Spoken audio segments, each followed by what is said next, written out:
अगर हम नंबर्स की बात करें तो कितना रेवेन्यू जनरेट हो रहा है? क्योंकि मैंने एसईओ पे बहुत ज़्यादा फोकस नहीं किया हुआ, तो उसका जो मेरा रेवेन्यू मंथली जनरेट हो रहा है वो तकरीबन 1.5 मिलियन के आसपास जनरेट हो रहा है। पाकिस्तान में जो 13 लाख रुपए कमाते हैं तो पाकिस्तान के टॉप 1% में आता है। वो क्या क्या सर्विसेज दे? हमारा जो करिकुलम है स्कूल्स के अंदर वो बड़ा आउटडेटेड है, तो हमने सोचा यार एआई आ रही है, रोबोटिक्स आ रही है, तो हमने ग्रेड 1 से लेके ग्रेड 8 तक पूरा एआई एंड रोबोटिक्स का करिकुलम डिजाइन किया था। वहाँ पे जो मेंटोर था ना हमारा, वन ऑफ द मेंटोर वो था जिस बंदे ने सिरी बनाया। ये जो एक्सेलरेटर प्रोग्राम था, आपको ऑनलाइन पता चल गया कि ये प्रोग्राम है, आपने ऑनलाइन अप्लाई कर दिया, तो फिर क्या प्रोसेस फॉलो किया था? सबसे पहले कोई भी एप्लीकेशन आती है ऑनलाइन, आप उन्हें बताते हैं कि आपका बिजनेस आइडिया है क्या, आप किस स्टेज पे अभी तक पहुंच चुके हैं और इसकी स्केलेबिलिटी क्या है। इतने बड़े बड़े मेंटोर से सीखने का मौका मिला, क्या तब्दीली नजर आई? पाकिस्तान में अगर कोई बंदा ग्रो हो जाता है ना, तो आपको उससे मिलने के लिए ना एक लंबी कतार में खड़ा होना पड़ता है। वहाँ पे ये चीजें वो लोग बहुत एक्सेसिबल है, मतलब अगर आपके पास आइडिया है और आप जाके उन्हें पिच करते हैं ना, तो अगर वो इन्वेस्ट करें ना करें आपको गाइड बहुत अच्छा करते हैं। एसईओ की तरफ आना कैसे हुआ? मैंने देखा यार पाकिस्तान में कौन लोग हैं जो एसईओ के बेहतरीन कोर्स करवाते हैं, तो उसमें ऑब्वियसली आई स्किल का और आप लोगों का चीजों का पता चला, तो मैंने फिर वो कोर्स लिया। और कोर्स लेने का मेन मकसद मेरा ये था कि यार मैं किस तरह से अपनी साइट को पाकिस्तान में रैंक कर सकूं। अगर हम परसेंटेज में बात करें तो कितने % ट्रैफिक इंक्रीज हुई? जैसे फॉर एग्जाम्पल जब हमने स्टार्ट किया था तो उस टाइम पर डे ट्रैफिक थी कोई 30-40 भी नहीं। अभी जो हमारी पर डे ट्रैफिक है वो कोई 700-800 से ज्यादा है, तो ये हमारे लिए बड़ा अच्छा नंबर है। रोबो इन शादी वाला क्या सीन है? सुना है आपकी शादी पे जो है ना रोबो मौजूद था, क्या कर रहा था वो? जब मेरी शादी हो रही थी तो मैंने सोचा यार बेगम को ऐसा क्या सरप्राइज दूं कि वो खुश हो ना। फिर मेरे ध्यान में आया कि एक ऐसा रोबोट हो जो कि ह्यूमनाइड और वो पूरा जैसे इंसान जैसा रोबोट हो, इस तरह से लंबा रोबोट था। और अच्छा। जो लोग आ रहे थे उनको किस ईयर की बात है? शादी किस साल में हुई थी, बेगम सुनेगी तो मारेगी। भूलिए 8 साल पहले। काटना नहीं, इसको जाने दे। 8 साल पहले, बच्चे की एज 7 साल है तो 8 साल पहले। एसईओ की सर्विसेज भी स्टार्ट किया या बस अपनी साइट पे अप्लाई करके? और नहीं, अब तो एक दोस्त ने बोला यार नबील मेरी वेबसाइट को भी करो। मैंने कहा चलो ठीक है, एक नॉमिनल कंटेंट राइटर के पैसे दे दो मुझे, मैं जो है वो अपने सर्विस के पैसे नहीं लूंगा, स्टार्ट करते हैं। जब उसका किया उसकी रैंकिंग होनी शुरू हो जाएगी, वो भी फर्स्ट सेकंड थर्ड पे आने लगी अपने निश के अंदर। बिगेस्ट क्लाइंट की सक्सेस स्टोरी? कंपनी है वेस्टेक्स के नाम से, ये पाकिस्तानी लोगों को सर्विस प्रोवाइड करती है कंपनी रजिस्ट्रेशन की, और इस टाइम पे उनकी मंथली ट्रैफिक है तो 30-31 हज़ार है। 30-35 हज़ार ट्रैफिक। उसकी कोई लीड जनरेट नहीं होती थी, अब हर दिन उसकी कम से कम भी जो है 5 से 6 लीड जनरेट होती है। कोई एक ऐसी एसईओ की टिप जिसने आप लगते हो कि यार आपको यहाँ तक पहुंचा दिया? कंटेंट राइटिंग और क्वालिटी कंटेंट राइटिंग पे बहुत ज्यादा फोकस किया। नो एआई, अब एआई को यूज करते हुए किया। पाकिस्तान के बिजनेसेस और वो भी एसईओ से ट्रैफिक लेके इतना ज्यादा ट्रैफिक जनरेट कर रहे हैं, रेवेन्यू जनरेट कर रहे हैं, तो हम तो फिर ऐसे ही भागते रहते हैं कि यूएसए में ही रैंक होगी तो होगी। अपने बिजनेस के लिए तो आप समझें कि एसईओ एक ना जन्नत से कम नहीं। अच्छा, एग्जिट बेस का कैसे ख्याल है? क्या प्रॉब्लम देखी पाकिस्तान में? प्रॉब्लम ये है पाकिस्तान के अंदर के जो ज्यादातर बिजनेस कर रहे हैं लड़के जो ग्रेजुएट हैं, पाकिस्तान के अंदर वो एनवायरनमेंट नहीं है, तो एक्सेस टू फाइनेंस नहीं है उनके पास। पाकिस्तान में ये मसला होता है कि भाई लोग ट्रस्ट नहीं करते कि यार मैं ना आपको जानता हूँ, आप कहाँ रहते हो, कौन हो, कैसे हो, मेरे पैसे लेके भाग जाओ। तो ये ट्रस्ट कैसे बिल्ड किया था? जो मेरी अभी एक्सपीरियंस रहा है, पाकिस्तानियों के पास अन्य पैसा है, they don't know where to invest. ठीक है, ट्रू।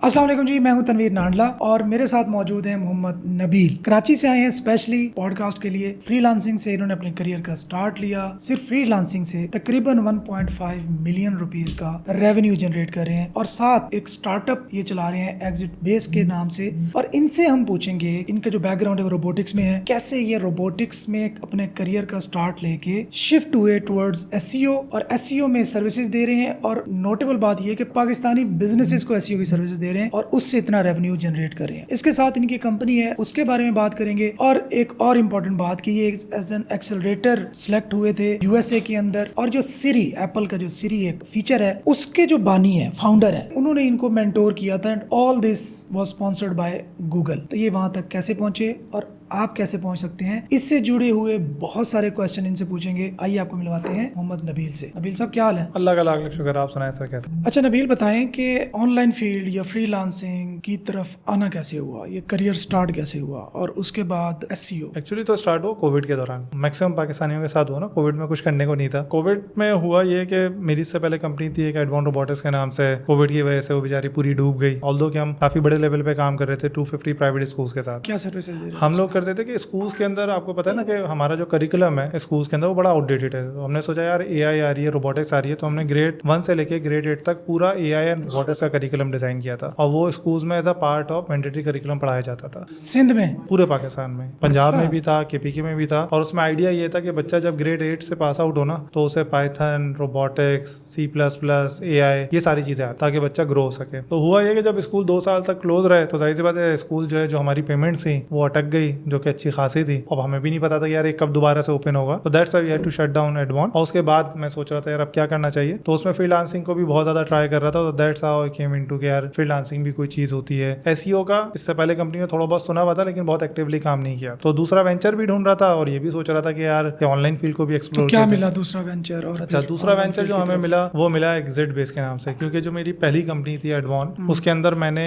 आप समझ लें कि जो VC फंड होता है ना, वेंचर कैपिटलिस्ट, तो मैंने फंडिंग वगैरह भी US से रेस की थी। और उसमें फायदा ये हुआ, US में से। ये कैसे रेस करते हैं? पहली कंपनी थी मेरी, तो एक एक्सेलेटर प्रोग्राम होते हैं, आपने नाम सुने होंगे। तो गूगल का एक एक्सेलेटर प्रोग्राम था उस टाइम पे, गूगल गैप के नाम से, ठीक है, गूगल गैप के नाम से। तो उसमें हुआ ये कि हमने यहाँ पे पाकिस्तान में एप्लीकेशन थी, हमने अप्लाई किया, हमारा सिलेक्शन हो गया। ऑनलाइन एप्लीकेशन थी सारी सारी, हमने अप्लाई किया, हम सेलेक्ट हो गए। स्टार्टअप पिच करना पड़ता था? स्टार्टअप पिच करना होता है। तो जो मेरा एडवान रोबोटिक्स जो स्टार्टअप था उसको पिच करके मैं गया था वहाँ पे। तो वहाँ पे 6 महीने के लिए सिलिकॉन वैली के अंदर वो फ्री फुली फंडेड प्रोग्राम था गूगल की तरफ से, ठीक है। USA में गए? US में। तो गूगल ने पे किया? गूगल ने टोटल वहाँ पे रहना सहना सारी चीजें वो उसकी थी, ठीक है।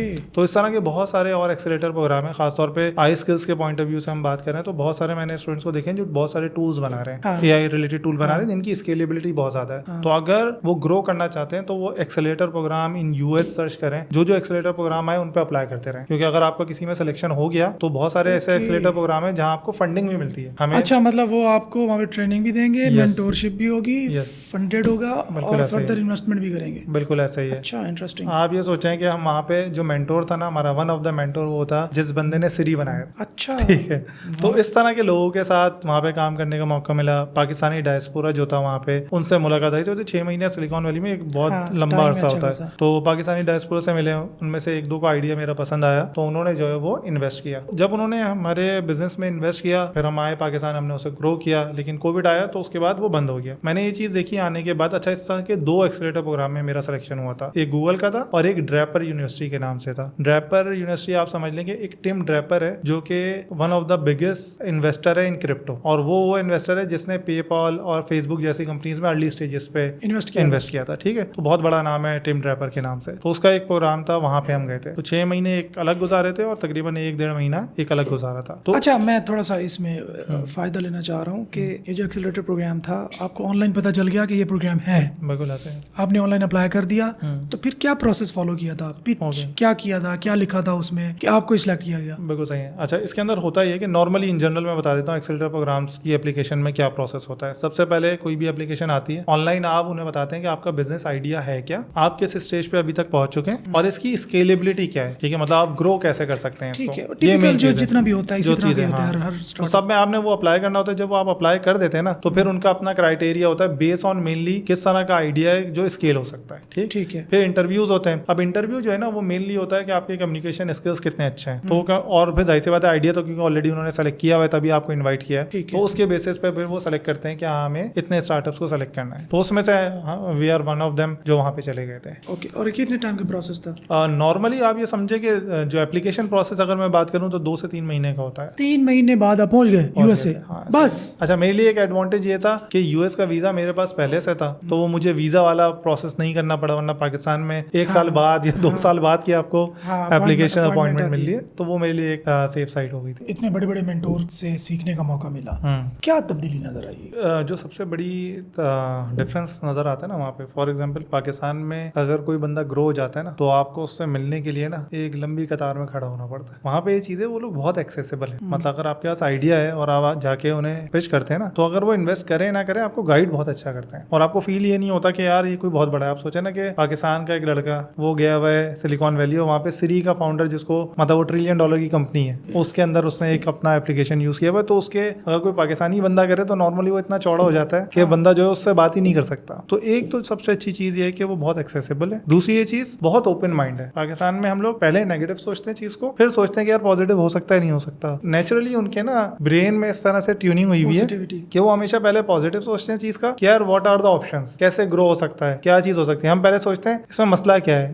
इसको क्या फायदा है। अच्छा एक और चीज भी, वो ये नहीं सोचते कि भाई अगर ये बंदा मेरे पास आ रहा है तो इसको क्या फायदा है, वो ये देखते हैं मुझे फायदा हो रहा है, म्यूचुअल बेनिफिट है, लेट्स डू इट। हमारे यहाँ क्या होता है कि यार इसको क्या फायदा हो रहा है, ये क्यों कर रहा है। तो ये जो माइंडसेट है ना, बाकी तो टेक्निकल स्किल सेट में हो सकता है हम शायद ज्यादा अच्छे हों, बहुत सारे लोग, ठीक, माइंडसेट में वो माइंडसेट में वो बहुत अच्छे हैं। एसईओ की तरफ आना कैसे हुआ? एसईओ की तरफ आना इस तरह से हुआ कि जैसे मेरी पहली कंपनी एडवॉन में मैंने थोड़ा बहुत किया था, तो मुझे अंडरस्टैंडिंग थी कि एसईओ क्या होता है, ठीक है, उससे क्या फायदा हो सकता है। कोविड के बाद दूसरी वेंचर पे जाना था। ये जो मेरा प्रीवियस एक्सपीरियंस था ना, जिसमें मैंने ये एनालाइज किया कि यार पाकिस्तान के अंदर जो फाउंडर्स हैं उनकी वो माइंडसेट नहीं है, और उन्हें बहुत सारे फाउंडर जो टेक्निकली बहुत अच्छे हैं, दे डोंट नो कि किस तरह से फंडिंग रेज करनी है, किस तरह से अपने बिजनेस को प्रेजेंट करना है। और पाकिस्तान में इन जनरल भी ना बिजनेस के अंदर इन्वेस्टमेंट, बाइंग, सेलिंग, इसका कॉन्सेप्ट अभी भी नहीं है। तो मैंने सोचा यार इस प्रॉब्लम को कैसे सॉल्व किया जा सकता है। यूएस में फ्लिपा है, उसको देखा, फिर माइक्रो एक्वायर उसको देखा, तो हमने सोचा इस तरह की कोई चीज होनी चाहिए। तो फिर इस तरह से एग्जिट बेस का वजूद आया। अच्छा जब एग्जिट बेस का वजूद आया तो उस टाइम पहले हमारा ये ऑब्जेक्टिव था कि हमने इसे ग्रो करना है, लेकिन मुझे अपने एक्सपीरियंस से ये फील हुआ कि यार इसकी पेड मार्केटिंग अगर हम करेंगे ना तो हम ज्यादा पैसा खर्च करेंगे और रिटर्न कम आएगा, क्योंकि लोगों को पता ही नहीं है। अच्छा तरीका ये है कि पहले उन लोगों को अट्रैक्ट किया जाए जो ऑलरेडी इसके बारे में जानते हैं और जो है वो इस चीज को करना चाहते हैं। तो उसका बेस्ट तरीका है कि आप अपनी वेबसाइट का एसईओ कर लें। तो उस माइंडसेट के साथ मैंने देखा यार पाकिस्तान में कौन लोग हैं जो एसईओ के बेहतरीन कोर्स करवाते हैं, ठीक है। अब जाहिर सी बात है वो बिल्कुल इनिशियल स्टेजेस से, तो मुझे कोई टीम हायर करने की ऐसा जरूरत नहीं थी, क्योंकि I was exploring the idea कि यार क्या क्या चीजें करनी चाहिए। तो उसमें ऑब्वियसली आई स्किल का और आप लोगों का चीजों का पता चला, तो मैंने फिर वो कोर्स लिया। और कोर्स लेने का मेन मकसद मेरा ये था कि यार मैं किस तरह से अपनी साइट को पाकिस्तान में रैंक कर सकूं। तो that's how I started into SEO, something like that. तो फिर क्या नतीजा निकला? उसका नतीजा अल्लाह का शुक्र है ये निकला कि अभी आप लिखेंगे ना बिजनेस फॉर सेल इन पाकिस्तान, तो जो पहली साइट आएगी वो हमारी है। अच्छा बिजनेस साइट है हमारी, जाहिर सी बात है, तो इस पे ऐसा ट्रैफिक हमारा कोई जो है वो कोई लाखों में होगा, ठीक है, हमारा हजारों में ट्रैफिक होता है। जो लोग सुन रहे हैं उनके लिए बड़ी इंटरेस्टिंग चीज होगी कि इन हजारों की ट्रैफिक से हमारे पास जो इन्वेस्टर और जो बिजनेसेस आए उनसे करोड़ों की ट्रांजेक्शन हुई है। नहीं, बिजनेस वेबसाइट पे हजारों की ट्रैफिक तो बहुत बिल्कुल ऐसे ह्यूज है, बिल्कुल ऐसे ही है, उसमें तो दर्जनों में आ जाए। बिल्कुल ऐसे। सिर्फ एक OLX है जो हमसे पीछे नहीं हटता, वो जाहिर सी बात है ऑब्वियसली उसकी डोमेन अथॉरिटी और वो मल्टीनेशनल बहुत ज्यादा है, अदरवाइज जो भी है वो हम सबसे टॉप है। अच्छा मतलब आपका जो पहला प्रोजेक्ट था वो एग्जिट बेस था, इसी पे ही अप्लाई किया था एसईओ की सारी तो स्ट्रेटजी। मैं साथ साथ जो चीजें सुनता रहता था, वेबसाइट तो पहले बन चुकी अगर थी। हम परसेंटेज में बात करें तो कितने % ट्रैफिक इंक्रीज हुई? अगर मैं पर डे ट्रैफिक की बात करूं तो जिस पर टाइम मंथ की बताएं। जैसे फॉर एग्जाम्पल जब हमने स्टार्ट किया था तो उस टाइम मंथली हमारी पर डे ट्रैफिक थी कोई 30-40 भी नहीं। अभी जो हमारी पर डे ट्रैफिक है वो कोई 700-800 से ज्यादा है। तो ये अच्छा। हमारे लिए बड़ा अच्छा नंबर है, ठीक है। हमारी निश के अंदर हम बोलते हैं यार ये बहुत ही अच्छा नंबर है, ठीक। नहीं वाकई बहुत अच्छा नंबर। और इसमें जो हमें सबसे ज्यादा फायदा हुआ ना वो ये हुआ कि क्योंकि हमें इस काइंड ऑफ मार्केट प्लेस जिसमें इन्वेस्टर भी आना है, 1400% आप कह सकते हैं। यस ऑब्वियसली increase हुआ ऑब्वियसली। और उसमें सिर्फ क्या था, जो मेन स्ट्रेटजीज हर क्लास में मैं सुनता जा रहा था वो इम्प्लीमेंट करता जा रहा था, ठीक है। एक बंदा से मैंने अपने साथ हायर किया था उस टाइम पे, तो मैं था और वो एक बंदा था जो कि ब्लॉग लिख के अपलोड करता जाता था। एसईओ की सर्विसेज भी अच्छा। स्टार्ट किया या बस अपनी साइट पे अप्लाई करके? और नहीं, घर अपनी साइट ऑब्वियसली ग्रो कर रहे थे। जब अपनी साइट कर रहे थे तो बहुत सारे जो दोस्त थे आसपास में उनको बताना शुरू किया यार मेरी साइट पे ना ये मजे आ रहे हैं मुझे ना।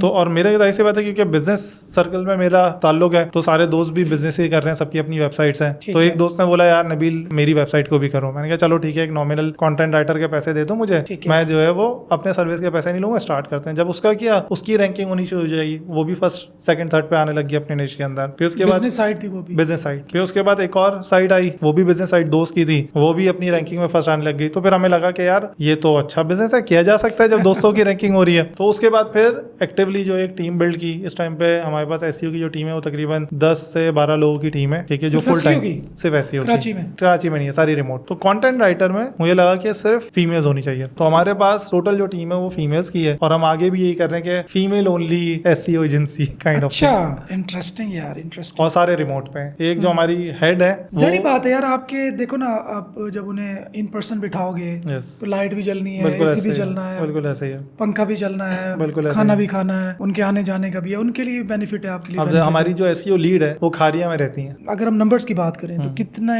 पे करते हैं या कितना रेवेन्यू जनरेट हो रहा है? क्योंकि मैंने एसईओ पे बहुत ज्यादा फोकस नहीं किया हुआ, तो उसका जो मेरा रेवेन्यू मंथली जनरेट हो रहा है वो तकरीबन 1.5 मिलियन के आसपास जनरेट हो रहा है, ठीक है। तो ये भी फोकस नहीं किया हुआ, 15 लाख रुपए सर्विसेज देके कमा। हाँ, क्योंकि हमने पाकिस्तानी क्लाइंट्स है, सारे पाकिस्तानी क्लाइंट, पाकिस्तानी क्लाइंट से 15 लाख रुपए कमाया जा सकता है। क्योंकि मैंने इसको एज अ बिजनेस के तौर पे नहीं किया था, तो मैंने लेवरेज दिए दोस्तों को, बहुत कम पैसों में किया, लेकिन जब उन्होंने रिजल्ट देखा तो उन्होंने पैसे भी बढ़ाना शुरू कर दिए। रिव्यूज तो बन गए ना आपके, बिल्कुल word of ऐसे ही। mouth से तो इस्तेफादा होता है। तो मैं इसलिए 15 लाख कह रहा हूँ कि पाकिस्तान में जो 13 लाख रुपए कमाते हैं तो पाकिस्तान के टॉप 1% में आता है वो। ये तो है। हाँ, तो आप जो है ना, आप मैंने अभी 99% ना- पाकिस्तानियों से ज्यादा बिल्कुल कमा रहे ऐसे हैं। ही, बिल्कुल हाँ, ऐसे अल्हम्दुलिल्लाह माशाल्लाह। अल्हम्दुलिल्लाह। बिगेस्ट क्लाइंट की सक्सेस स्टोरी। क्लाइंट की जो है एक कंपनी है वेस्टेक्स के नाम से। ये पाकिस्तानी लोगों को सर्विस प्रोवाइड करती है कंपनी रजिस्ट्रेशन की। जब आए थे हमारे पास तो उससे 3-4 साल पहले से ये लोग ऑपरेट हो रहे थे, वेबसाइट थी और Okay. एसईओ भी करवाई थी इन्होंने किसी से। उस टाइम पे जीरो ट्रैफिक थी और इस टाइम पे उनकी मंथली ट्रैफिक है वो तो 30-31 हजार है। 30-35 हजार। उसकी कोई लीड जनरेट नहीं होती थी। अब हर दिन उसकी कम से कम भी जो है 5 से 6 लीड जनरेट होती है। तो आपको कितना पे करते वो दोस्त है, क्योंकि जाहिर सी बात है वो भी बिजनेस करती है, तो उसका एक और बिजनेस है जो कि इंटरनेशनल केटर करता है मार्केट को। तो जब उसकी यहाँ पे सक्सेस मिली तो उसने फिर वो उसके वाला लिए भी एंगेज कर लिया। उसके लिए भी एंगेज कर लिया और उसके अच्छे खासे पे करती है वो मुझे। और अभी एक और तीसरा पार्टनरशिप में वो बिजनेस कर रही है, उससे भी उसने मीटिंग करवा दी है, वो उससे भी ज्यादा पे करे। पिछले दिनों बहस चल रही थी ना ग्रुप में कि paid internship, free internship, all that stuff. मेरा पॉइंट ये है कि आप किसी न किसी के साथ कनेक्ट हो जाओ, Yes. चाहे मुफ्त में काम करके बिल्कुल दो, ऐसे। चाहे चाय बना के दो उसे, चाहे पानी पिलाने पे लग जाओ, ये कनेक्शन आपको काम आएगा एक न एक दिन। बिल्कुल ऐसे ही। लर्निंग भी होगी, इन दी एंड आपको पे भी करेगा। मैं आपको बताऊं कि जो जिसकी बात कर रहा हूँ ना, वेस्टेक्स की, जब ये स्टार्ट में आई ना तो इसको बहुत मुश्किल से लाया था। बहुत अच्छी दोस्त है मेरी, है ना, तो मैं बड़ी मुश्किल से लेके आया था कि यार तुम ये करो, तुम्हें फायदा होगा ना। बातचीत करती रहती थी या लीड्स नहीं आती, तो स्टार्ट में इसके गूगल एड्स भी मैंने चलाए ना, इसके फेसबुक एड्स भी मैंने चलवाए और उसके पैसे मैंने जेब से पे किए, जस्ट टू टेल हर कि भाई इससे फायदा होगा। तो इससे जो सीखने वाली चीज एक मुझे लगी सर्विस इंडस्ट्री में, क्योंकि इससे पहले मैंने कोई सर्विस इंडस्ट्री एसच नहीं किया, क्योंकि एग्जिट बेस भी सर्विस इंडस्ट्री नहीं है और जो एडवान है वो भी एक प्रोडक्ट ही था। ठीक है, तो सर्विस इंडस्ट्री में ये है कि क्लाइंट ना उसको पता नहीं है, और पाकिस्तानी जो क्लाइंट है ना एक्चुअली उसका मसला ये है कि उसे एसईओ का अवेयरनेस नहीं, अवेयरनेस ही नहीं है। तो जब अवेयरनेस और नहीं फिर है, ये थोड़ा सा पेशेंस वाला काम Patience भी है वाला ना। काम है, बिल्कुल 2-4 ऐसे। महीने लग जाते हैं रिजल्ट दिखने में, तो वो कहते हैं कि नहीं यार बिल्कुल हमें ऐसे ही है। यूं पैसे लगाओ और यूं आ जाए, तो वो बिल्कुल ऐसा ही है। जो एक और फायदा हुआ मुझे एसईओ से वो ये हुआ कि रिसेंटली, बल्कि आज ही फाइनलाइज डील हुई है। सॉफ्टवेयर हाउस है काफी बड़ा कराची के अंदर, ठीक है, वो भी मेरे दोस्त का है। अब वो ना सिर्फ सॉफ्टवेयर की सर्विसेज बेचता था पूरी, मतलब यूरोप और मिडिल ईस्ट में बेचता है। मेरी उससे डिस्कशन हुई, मैंने बोला कि यार एसईओ की सर्विसेज नहीं बेच रहे। बोला नहीं बेच रहा। मैंने कहा एक काम करो कि एसईओ का डिपार्टमेंट ऐड करते हैं और वो मुझे दे दो, ठीक है। तो ये सेट होके, मतलब जब मैंने स्टार्ट किया था तो मैंने सिर्फ एग्जिट बेस के लिए स्टार्ट किया था, लेकिन आहिस्ता आहिस्ता जो है वो रास्ते खुलते हैं। कारवान बनता तो है। ये मेरे ख्याल से लर्निंग है काफी ज्यादा कि अगर आपने कहीं स्टक हुए हुए भी हैं, किसी को फ्री में, जैसे आपने बोला ना, फ्री में ही करना शुरू कर दो, चस्का बजाय लेना इसके कि वेट करते रहो कि कोई आएगा और हाई पे करेगा। उस चक्कर में आप 1.5 2 साल निकाल देते हैं लोग, वो ना करें। नशा बेचने वाले लोग होते हैं ना, तो ये पहले मुफ्त लगाते हैं आपको, जैसे चाय होती थी ना स्टार्टिंग में मुफ्त में दी जाती थी, मुफ्त में दी जाती है ऐसा ताकि अगले को चस्का लग चस्का जाए। लगे, बोलो। कोई एक ऐसी एसईओ की टिप जिसने आप लगते हो कि यार आपको यहाँ तक पहुंचा दिया। कंटेंट राइटिंग और क्वालिटी कंटेंट राइटिंग पे बहुत ज्यादा फोकस किया। No AI. अब एआई को यूज करते हुए किया। अब ये बड़ी अच्छी स्टोरी है। हमने क्या किया कि हमारा एक क्लाइंट था, उसके लिए हम उसकी रैंकिंग पे काम कर रहे थे। तो हमने एक किया कि यार इस, क्योंकि वो बिल्कुल जीरो से आया था, तो हमने उसको रैंक करने के लिए एक चीज ये की कि हमने 1-2 साइट अपनी बनाई और उसके ऊपर हमने बोला कि एआई कंटेंट डालेंगे लेकिन क्वालिटी राइटिंग के साथ। ठीक है। उसके 2 रीजन थे। एक तो ये था कि इससे बैकलिंक मिल सके हमारे क्लाइंट के वेबसाइट को ताकि वो ग्रो। दूसरा ये था हम ये चेक करना चाह रहे थे कि यार एआई कंटेंट से रैंक हो रही है या साइट या नहीं हो रही। सरप्राइजिंगली इस टाइम पे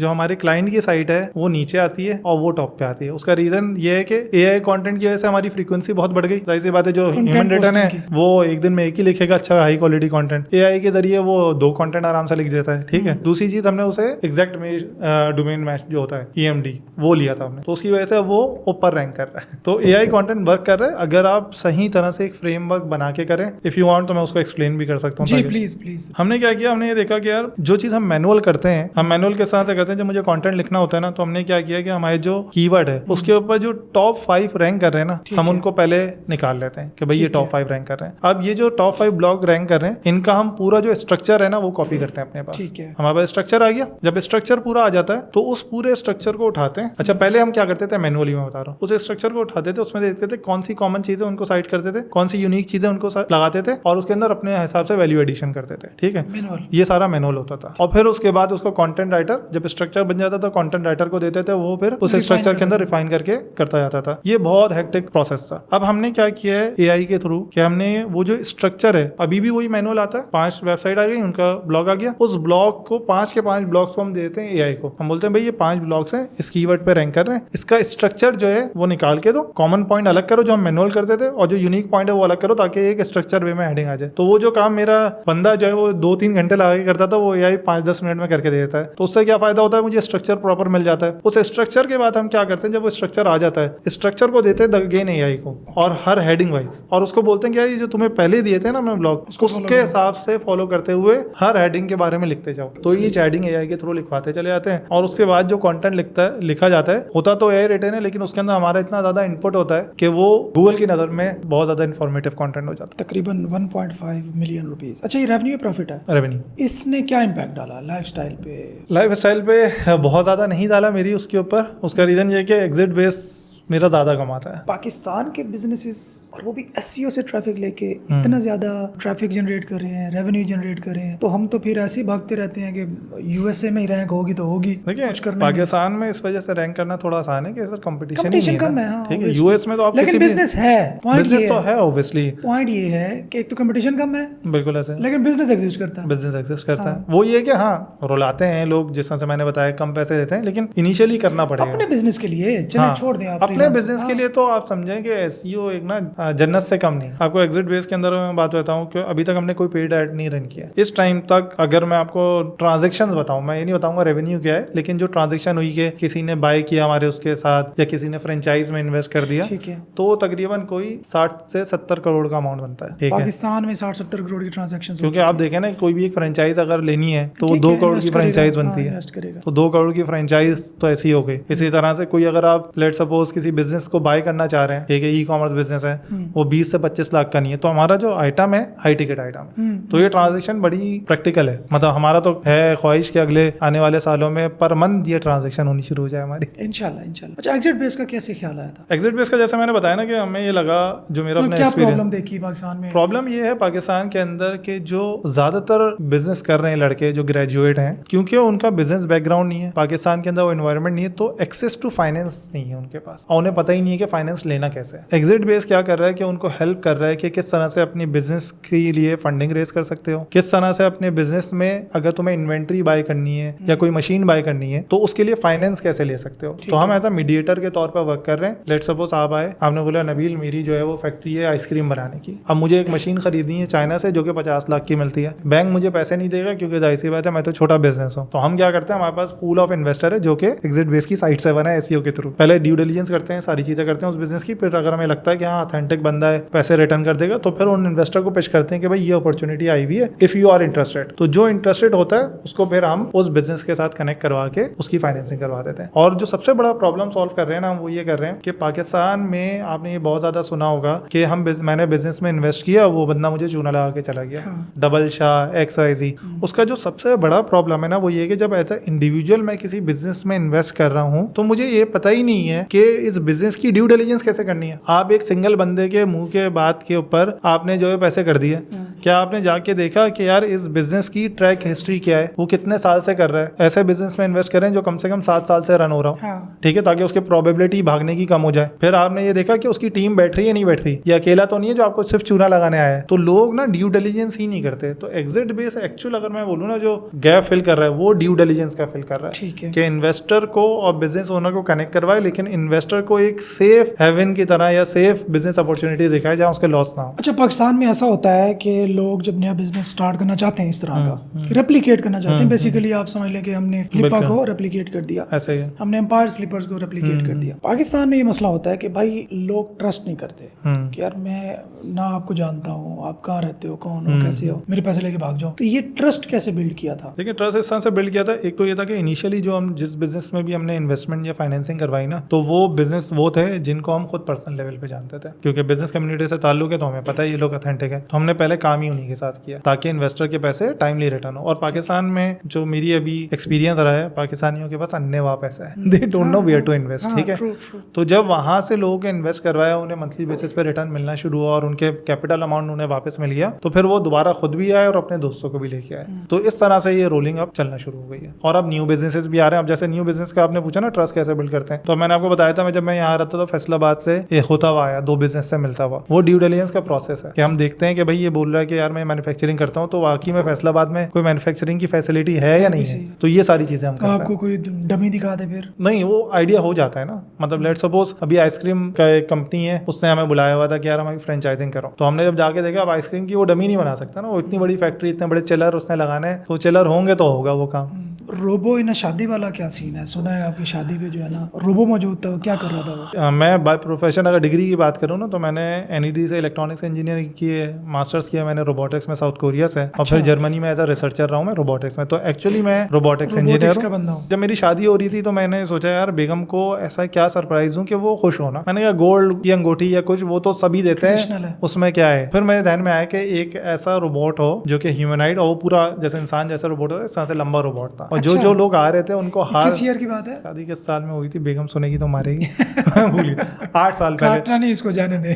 8 साल पहले, बच्चे की एज 7 साल है तो 8 साल पहले 17 में, ठीक है। जो भी हमारे गेस्ट आ रहे थे वो था ना फूल पहनाने वाला, तो वो हमारा रोबोट था एक्चुअली जो फूल पहना रहा था और वो दे रहा था। तो वीडियो है उसकी? पाकिस्तान में अगर आप यूट्यूब पे लिखे ना वेडिंग रोबोट कराची तो one of the most viral video है जो हमारी हुई थी। मतलब उस टाइम पे आप यकीन करें I was not expecting as well. मेरी एक दोस्त थी समा में उस टाइम ना, तो उसको मैंने ऐसे ही बोला कि यार मैं ये कर रहा हूँ ना अपनी शादी पे, तो वो आ गई अपने, वो तो आपको पता है रिपोर्टर होता है, माइक उठा के और कैमरा उठा के लेके आ गई। वो चली गई लाइव अपने पेज से। जैसे ही वो लाइव गई ना तो जितने भी पाकिस्तान के चैनल थे सबकी वो जो CNG सी गाड़ी होती है ना, क्या DSCNG जो गाड़ी होती है, वो ऑलमोस्ट हर चैनल की वहाँ मौजूद थी और वो पूरा रोड जाम हो गया था वहाँ। तो बड़ा अमेजिंग, अल्लाह का शुक्र है, बड़ी इज्जत मिली थी उस टाइम पे। बनाया कैसे था, ख्याल कैसे आया था? ख्याल तो क्योंकि मेरा रोबोटिक्स का बैकग्राउंड था, जैसे मैंने साउथ कोरिया में सर्जिकल रोबोट्स के ऊपर काम किया, कोरियन गवर्नमेंट। वैसे मुझे कैसे बैठे बैठे ख्याल है ये तो स्टार्टअप आइडिया है यार, ये शादी घरों को प्रोवाइड करना शुरू कर दो। पेमेंट उस तरह से नहीं करते, क्यों नहीं? अब तो ट्रेंड बन रहा है। मतलब ये कि वो इतना स्केलेबल नहीं है। जो मेरा अपना पर्सन रोबोटिक्स की फील्ड में रहा ना, शरीफ में गया पिछले दिनों, मदीना शरीफ में एक रेस्टोरेंट है, वो रेस्टोरेंट में तिल धरने को जगह नहीं होती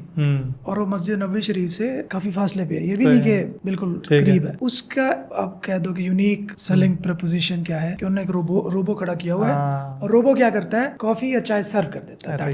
सिर्फ उस रोबो को देखने के लिए उस होटल में रश होता है। अच्छा, मैं इसका ना काउंटर बोलूंगा कि पाकिस्तान में ही क्यों नहीं होता। ठीक है, आपको याद होगा आज से कुछ साल पहले एक बड़ी न्यूज वायरल हुई थी, मुल्तान के एक लड़के ने यही काम किया था, शायद आपने देखी हो। ठीक है, मुल्तान का एक लड़का था, उसने सेम ये कॉन्सेप्ट मुल्तान की किसी रेस्टोरेंट में किया था, बहुत सक्सेस वायरल हुआ था वो भी, लेकिन वो उसे ग्रो नहीं कर पाया। उसका रीजन ये कि पाकिस्तान में अनफॉर्चुनेटली जो लोग हैं ना वो ये तो चाहते हैं कि लोग आ जाएं, लेकिन उसके लिए जो पेमेंट करने वाली चीज है ना इन चीजों पे, इनोवेशन पे, क्योंकि जाहिर सी बात है ये बहुत महंगा काम है। मेरी तो शादी थी तो मैंने जो है वो अच्छे खासे पैसे लगा दिए उसके ऊपर ना, लेकिन एक रेस्टोरेंट ओनर 25-20 लाख रुपए नहीं लगाएगा किसी इस तरह की चीज पे। I still don't agree with you. You must do it. I'm telling you. अब मैं ये कर रहा हूँ कि जैसे कुछ इस तरह की कंपनीज ढूंढ रहा हूँ इन्वेस्टमेंट, क्योंकि मैं जो है बहुत ज्यादा इन्वेस्टमेंट करता हूँ। मेरे जो एग्जिट बेस में एक और जो सबसे बड़ा फायदा हुआ ना वो ये हुआ कि जैसे रियल एस्टेट एजेंट नहीं होता, उसके पास अच्छी अपॉर्चुनिटीज आती हैं बहुत सारी, तो वो रख लेता है जो, तो मेरे पास इन्वेस्टमेंट के लिए बहुत सारी अच्छी अपॉर्चुनिटीज आती हैं। तो अब मैं ये कह रहा हूँ, क्योंकि जाहिर सी बात है एक शौक तो है कि यार एक चीज जो पूरी नहीं हुई वो कभी ना कभी तो करूंगा। तो आपको ये अगर रोबोटिक्स, क्योंकि ये तो बड़ी कॉमन है, चाइना में आप देख लो, बहुत कॉमन है, अब तो बहुत कॉमन हो गया। 2016-17 में जब हम कर रहे थे उस टाइम इतना कॉमन नहीं था, अब तो बहुत कॉमन हो गया। और चैट GPT के बाद तो वो जो हमारा इतना टाइम लगता था ना उसको ट्रेन करने के ऊपर, वो सारी चीजें वो भी खत्म हो गई। अब तो वो बेहतर कन्वर्सेशन बहुत आसान है अब तो।